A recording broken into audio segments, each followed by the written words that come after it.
Good afternoon. I am not out at the cave today. I'm in town, as I like to say, when I don't go out there. It's kind of the reference that I feel like if you're from a rural environment, as I am, you're going into it's like run errands. You're like, oh, I'm going into town. I'm gonna be in town. It's like I feel like that's a telltale sign if you grew up. I didn't grow up in the country, but I definitely didn't grow up in anything close to a city environment. I mean, it was pretty substantial when we went to the town over from where I'm from, and we could go to Walmart.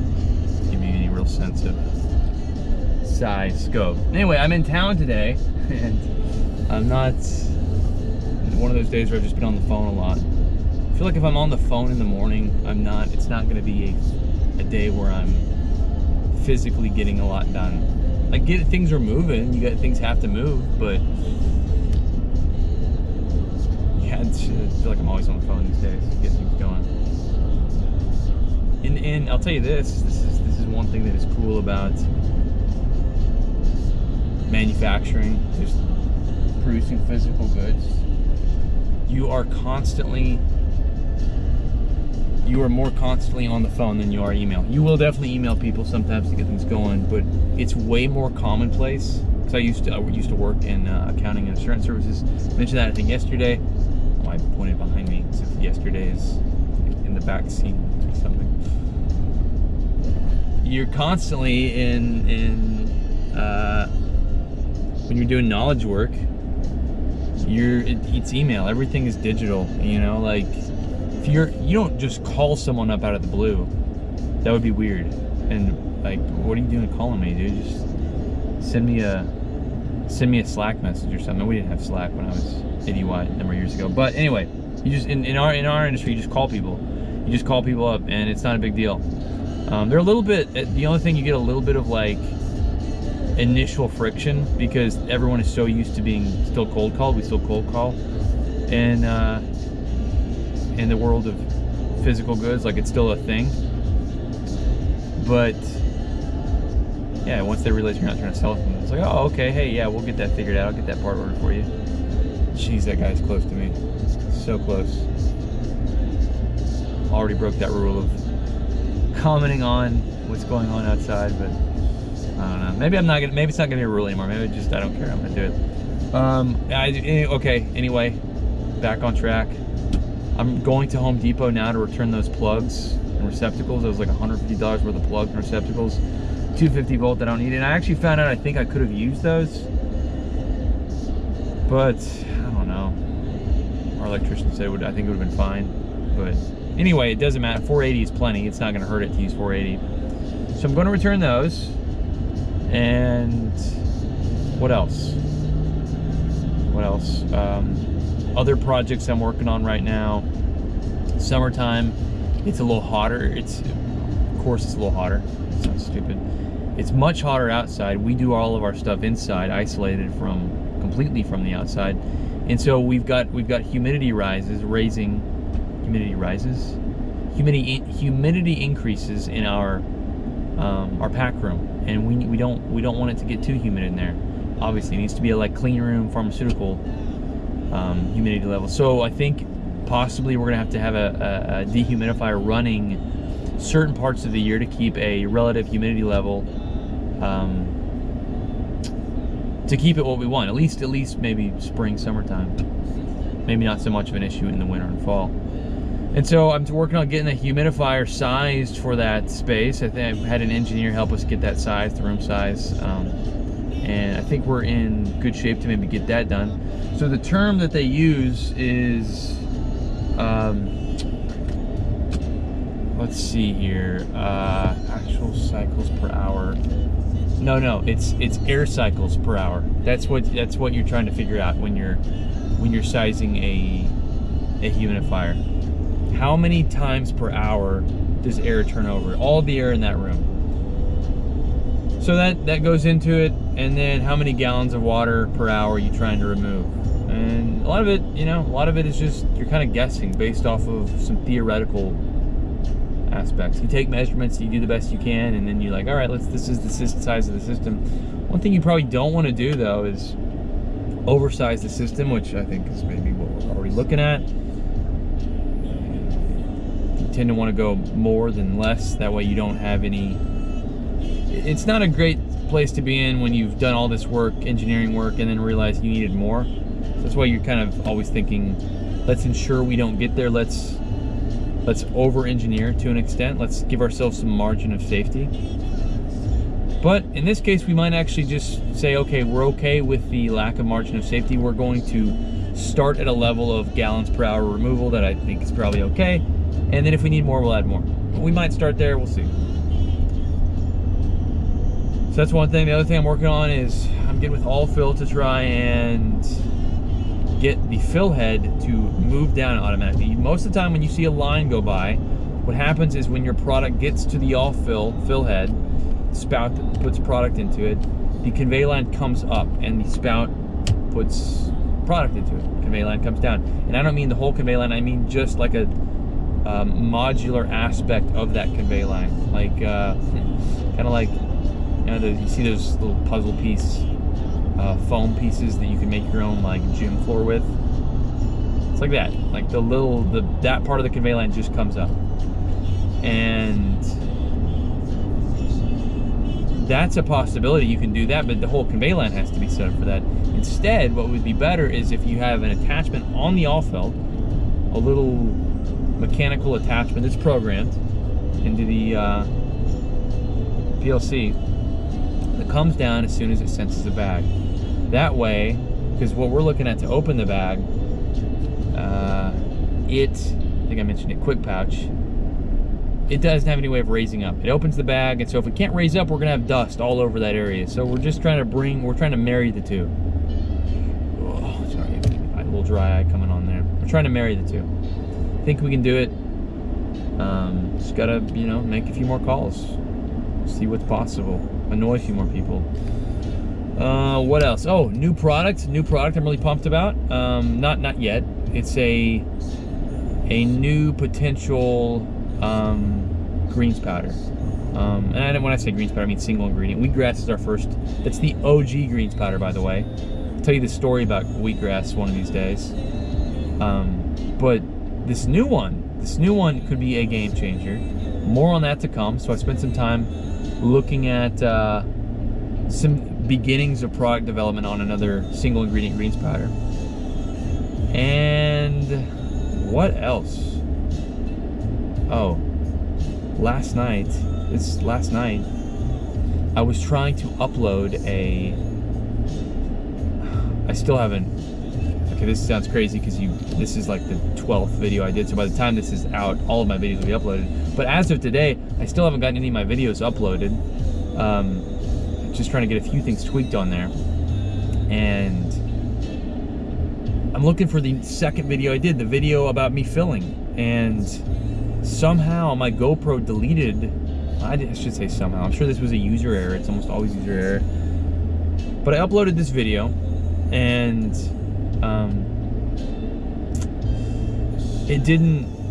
it was on Frame.io, and then I don't know, I realized like something, like there was too much stuff, extra stuff on Frame.io, so I just was like, all right, I'm just gonna check the GoPro against what's on Frame.io, and I will, as long as the gigabytes are the same, I know I can delete everything off Frame.io and then just upload again from my hard drive, and that's what, or from the GoPro, and that's what I did. And I think what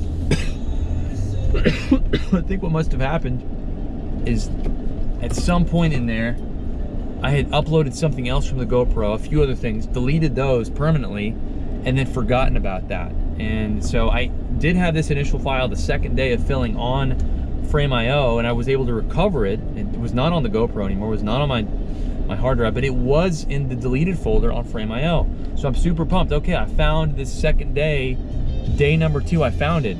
It's right there. So I downloaded, it's like 4 gigs, and it doesn't work, I can't open it. Everything says this is unsupported.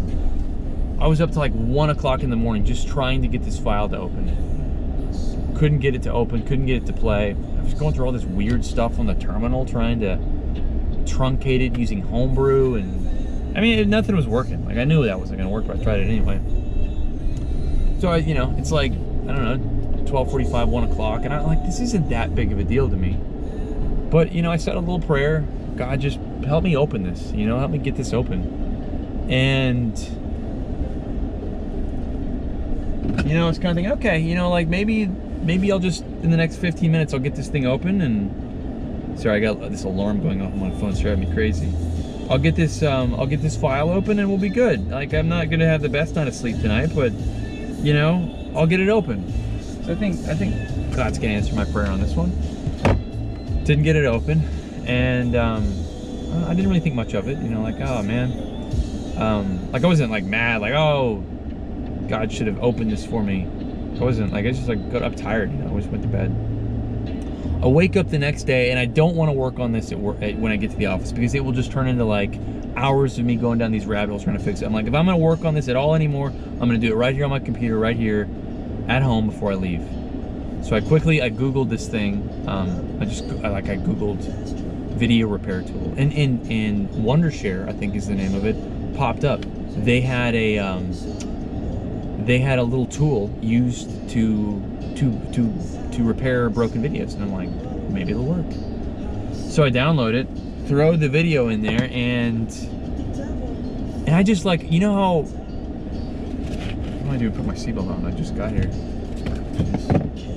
You know how you I don't know, everyone has like problems they deal with, and they're like, someone gives them advice like, oh, that's not gonna do it, that won't work for me. And I just have that in my mind, like, okay, you might have this Wondora or Wondershare, Wondershare, you got this little tool, but it's not gonna work for my file. And I've tried all this other stuff, it's not gonna work. And so I put it in there, and sure enough, after like 5 minutes, it says this can't work. I'm like, of course. But then it says, do you have another file that it's similar to this one, so we can use it as a reference? And I'm like, no.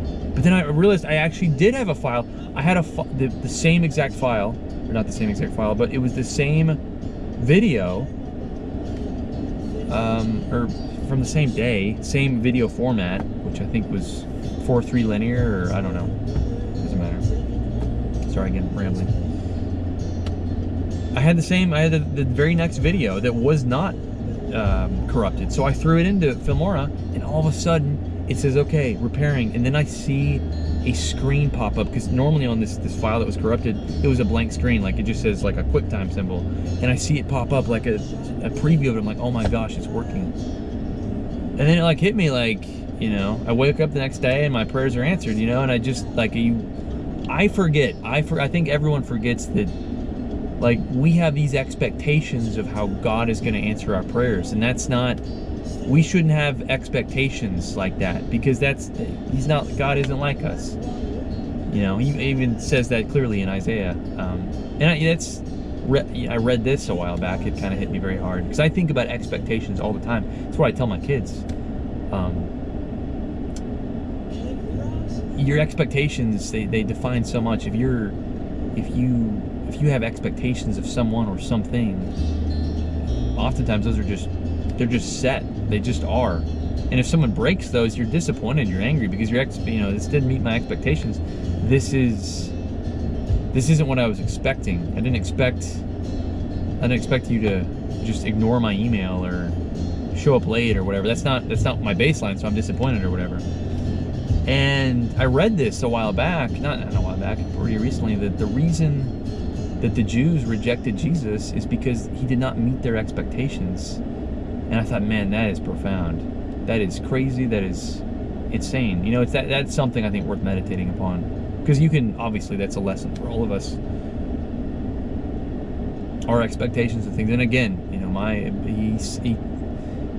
they were warned in Isaiah, my ways are not your ways. My thoughts are not your thoughts. So far as I am above you, the heaven is above earth, and I am above you. I'm not trying to quote it. I'm not trying to quote scripture directly, but I think you get the gist of what I'm saying there.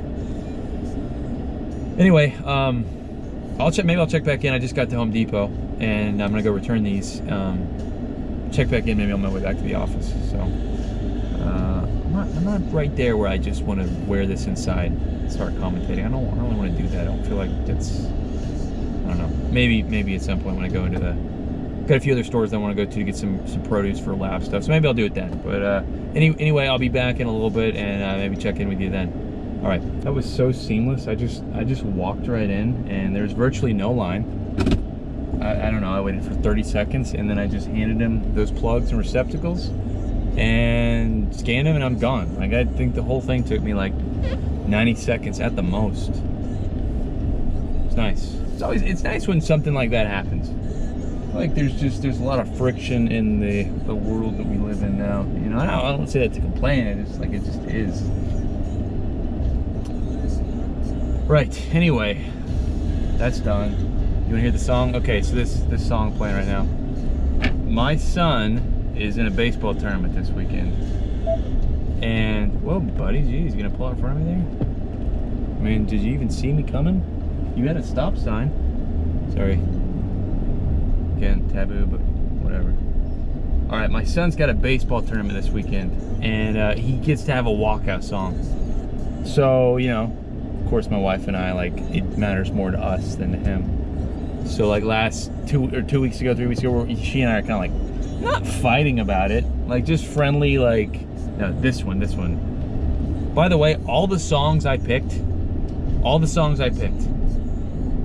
she's like, no, that's great. First one I said, Enter the Sandman. Next one, For Whom the Bell Tolls. Welcome to the Jungle. And I get to show my son on Spotify. So let's just look up and see what the top songs are. Like, let's just look, not top songs, but let's see what other people have said in playlists are the best walkout songs. Open the first playlist, we find legendary walkout songs. First song, Enter the Sandman. So yeah, it's kind of vindicated there a little bit. He's not doing Enter the Sandman. He is doing this song by Shabuzi. It's a sick song. Hold on. Listen to this.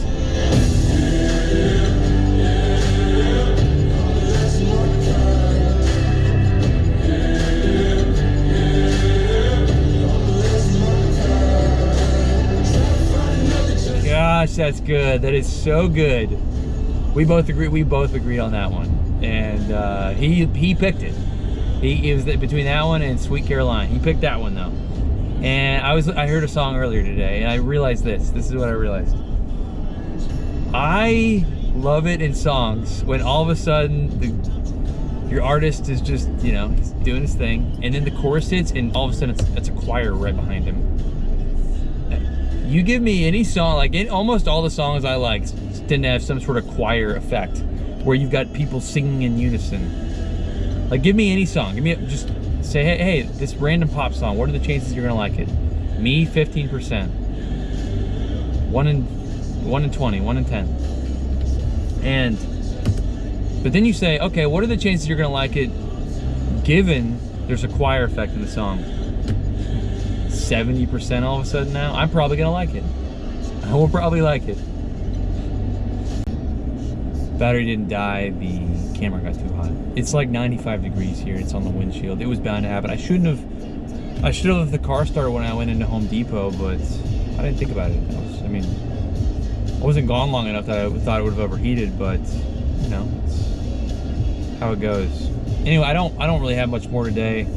I did almost run out of gas earlier. I think I got down to 12 miles, maybe less than that, maybe 11 or 10. I'm in an F-150, and I only tell you that because they're extremely precise. I'm not a procrastinator, all right? You might think I am, just me telling you that I waited till I got to 10 miles to fill my tank up, but I'm not. I'm not a procrastinator. My mom did not buy me the Procrastinator's Guide to Studying for the ACT when I was in high school. She didn't do that, so it doesn't matter what you say. Oh, other thing I was gonna tell you is I went into this place called The Mix earlier, and it's a salad place. And I just felt, you know, you just walk in somewhere. I was picking up a salad for me and my wife for lunch. And I don't like salads. I'm opening up to them, but I'm not I don't seek them out. She think maybe I would, given sell greens powder. But I don't generally seek them out. I'm opening up to them. Regardless, you ever walk into a place and you're like, I don't belong in here. This is not... I'm walking around with boots and work jeans and... Like, there's all these, you know... like young college kids and trying to be healthy. I'm like walking, my wife said, hey, you just walk in and it's just, pick it up right here. It's right when you walk in to your left. And it wasn't at all. It was, you'd maze your way back all the way through the place.